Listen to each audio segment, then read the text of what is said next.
आज इंद्रियां ध्रुव की समाधि को तोड़ने में लगी हुई हैं। जब ध्रुव को सता रही हैं तो मैया पार्वती ने ये सब देखा, तो आज पार्वती भोले बाबा से बोली कि भोले बाबा देखो तुम्हारे भक्त को कैसे सताया जा रहा है, तुम्हारे भक्तों को कैसे सताया जा रहा है। आज उसी समय मैया पार्वती के कहने से भोले बाबा ने अपनी ततैयों को छोड़ा।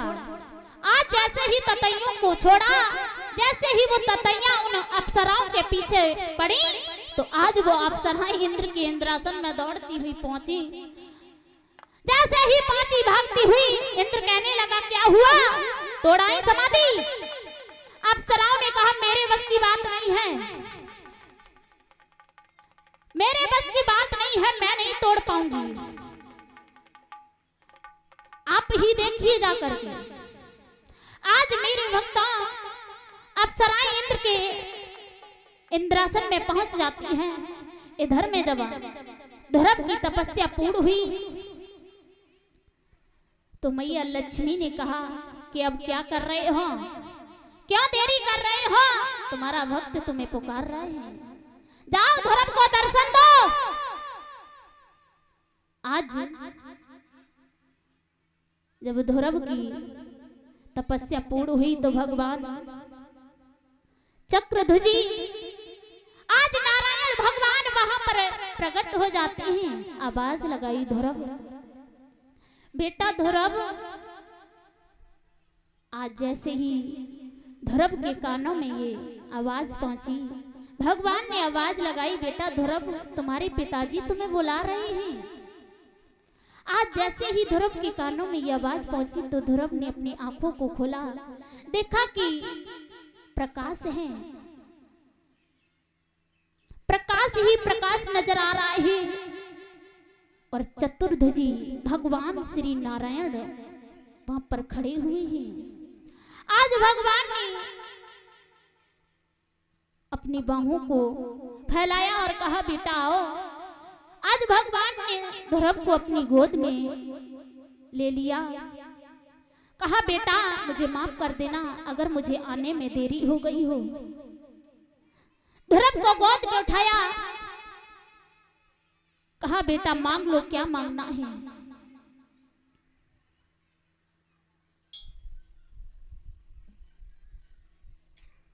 मांग लो बेटा क्या मांगना है। ध्रुव ने कहा पिताजी मुझे कुछ भी नहीं चाहिए, मुझे बस इतना ही चाहिए कि जब भी मैं आपको पुकारूं तो आप मुझे दर्शन दे जाएं करें, आप मुझे दर्शन देते रहना, मुझे बस इतना ही चाहिए। जब भी आपका ये बेटा पुकारे आप वहां पर हाजिर हो जाए करें। आज मेरे भक्त भगवान ने कहा कि तथास्तु ऐसा ही होगा, जब भी तुम मुझे पुकारोगे मैं वहीं पर तुम्हारे पास में हुआ करूंगा। आज भगवान ने इंद्र का ऐरावत हाथी मंगवाया और कहा कि जाओ ध्रुव को छोड़ कर आओ।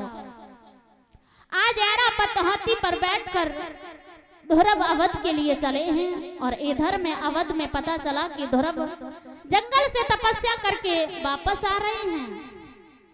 तो सारे अवध के लोग अपने अपने छतों पर खड़े हुए हैं ध्रुव को देखने के लिए। तो आज जैसे ही ध्रुव अवध में आए तो सबसे पहले ध्रुव मैया सुरची के पास में पहुंचे। सुरची के दरवाजे की कुंडी खटकाई, कहा मैया मौसी, मौसी में आ गया। आज सुरची ने जैसे ही दरवाजे को खोला देखा कि ध्रुव दरवाजे पर खड़े हुए हैं। सुरची हाथ जोड़कर माफी मांगने लगी, कहने लगी बेटा मुझे माफ कर देना, बेटा मुझे माफ कर देना, मुझसे बहुत बड़ी गलती हो गई। मैंने पता नहीं मैंने क्रोध में तुझसे क्या क्या ना बोल दिया हो।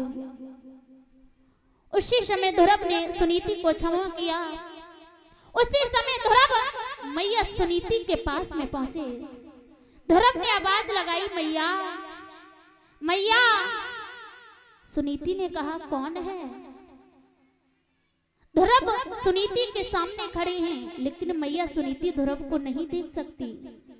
जब ध्रुव सुनीति को छोड़कर जंगल में चले गए थे तो मैया सुनीति ने अपनी आंखों की रोशनी को खो दिया था। रो रो कर आंखों की रोशनी को खो दिया था।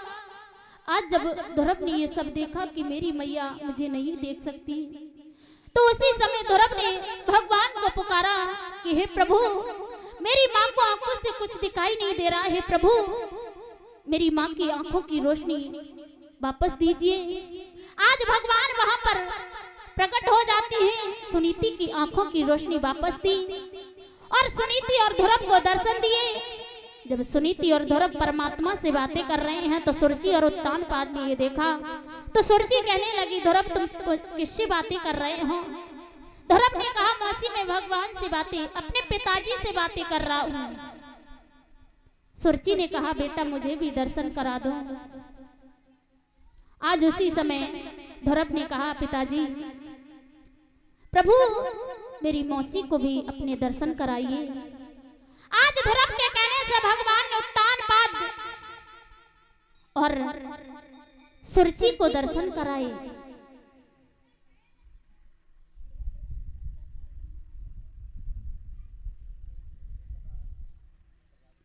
मेरे भक्तों,